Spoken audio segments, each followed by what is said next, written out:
Well, like with most everything, I didn't video until after the fact because I was thinking, oh, this is going to be real quick and easy.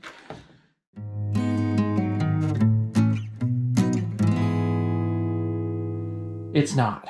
So my wife called me this weekend when I was down at the house, and what was happening was the drum had about 2 inches of water in it, and then of course it was leaking behind here. So what we found out was I told her to check the hoses and all that kind of stuff, and as soon as she turned the cold water off, it stopped.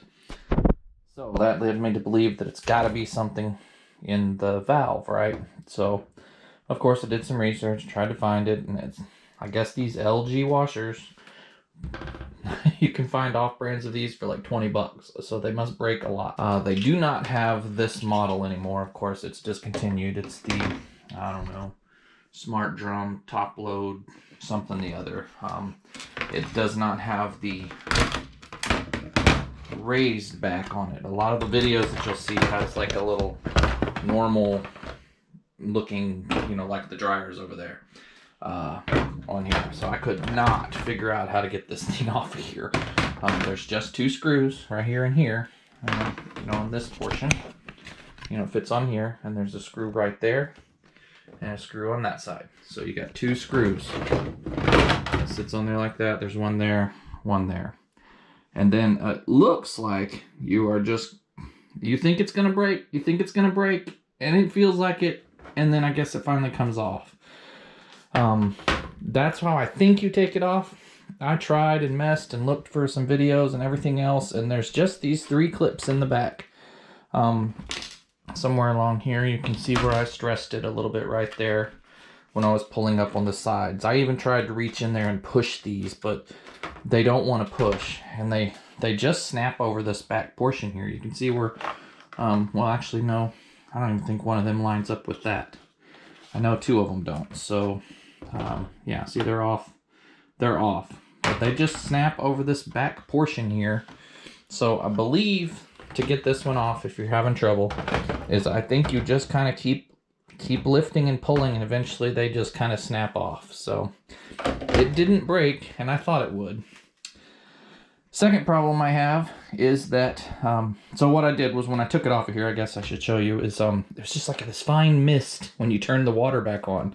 And I couldn't figure out exactly where it was leaking, but the mist was because there was so much pressure, because it's just a small hole, that it was hitting this little plate right here, and then, just making that like a nice fine mist. So, got all that. Of course, the only part I could find is not going to arrive until Thursday, I think. So, not even 2-day prime I couldn't find. Anyway, if you're like our family, you've got to do laundry before 3 days. So I know a lot of people can't go without laundry. So I'm going to try this. Not 100% sure it's going to work or not. Still feels a little soft. I'm kind of concerned about that. It says to let it sit overnight, so it's been a good 10 or 12 hours. So, but we're going to put it back in and turn everything on and see if we can do it. To take this out, it's just 3 screws as well. So you just snap that in there in those little things. And I have to use 2 hands in a minute, but you'll just put the hoses back on, then just kind of snap it into there. Those 3 seals work. They're rubber, they're built into the thing. And then it's just a screw here, a screw there, and one on the end. 3 screws. So this is a really simple job. Just gonna take a minute. Can't see it crap because I don't have my glasses on, so it's really hard for me to see up close anymore. I do not like having glasses. Never had them for my life, but the last few years I've had to wear them, and it's just not been fun. But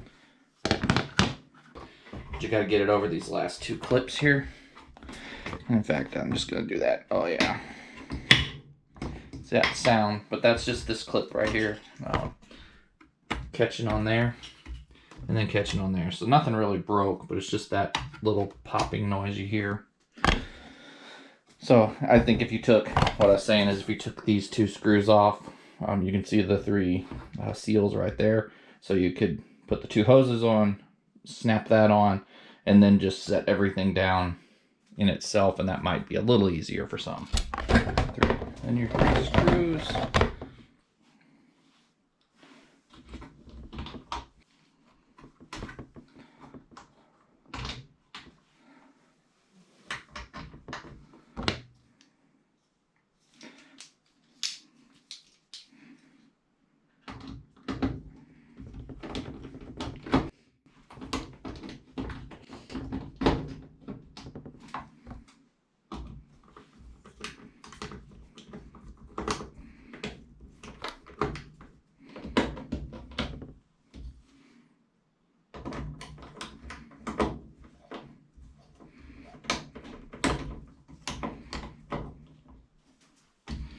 And then just plug everything back in, hook up the water, and we'll see if my JB Weld is gonna hold.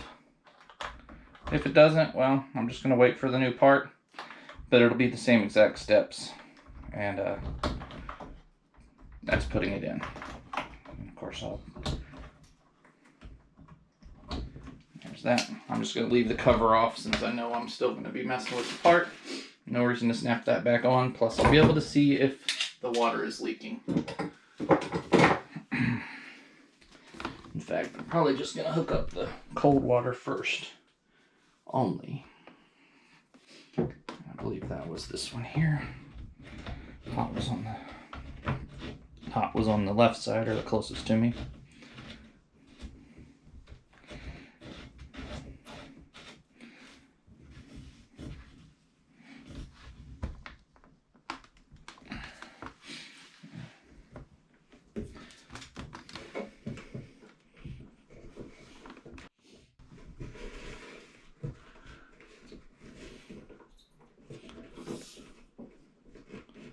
Oh, look at that. I think it might be holding. If it does, I'll hook up the hot water and my wife can go for a couple loads here. Yeah. So what it was doing, oh no, you can still see it dripping there a little bit. So the JB Weld is not holding. So much for that. I probably should have used like that plastic epoxy stuff they got, the JB epoxy version. But it is not doing what it was. It's just dripping now. It was just going psss right there and causing this big old mess everywhere. But that's how you'll change it. And the main thing was to get this cover off. I'm actually probably going to let her do a load with just that little bit dripping out right there. And then if it starts to do something else, then we can just shut the water off again.